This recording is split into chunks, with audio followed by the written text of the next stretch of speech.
નિર્જરા, ગઈકાલે કેમ તે મને મેસેજ ન કર્યો? સર મારી પાસે ફોન નહોતો, બાકી તો હું તમને મેસેજ કરત.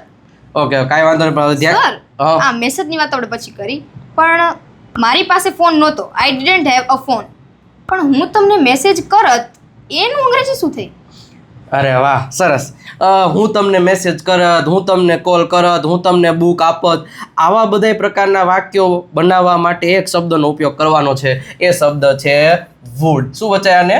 વુડ. Would. અને નોર્મલ વાક્ય કાંઈ નહીં, હું તમને મેસેજ કરે તો આઈ પછી સીધું વુડ લગાડી દેવાનું, અને આઈ વુડ સેન્ડ, હું તમને મેસેજ મોકલે, I would send a message. Okay, હું તમને બુક આપત તો શું થશે?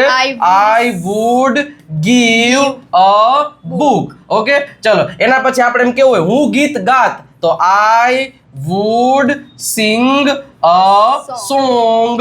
તો આવા ઘણા બધા વાક્ય તમે બનાવી શકો કે હું પાણી પીવત તો આઈ વુડ ડ્રિંક વોટર, હું પાણીપુરી ખાત આઈ વુડ ઈટ પાણીપુરી. અને હવે તમને એક પ્રશ્ન પૂછું, એનો આન્સર તમારે મને કોમેન્ટ સેક્શનમાં આપવાનો છે.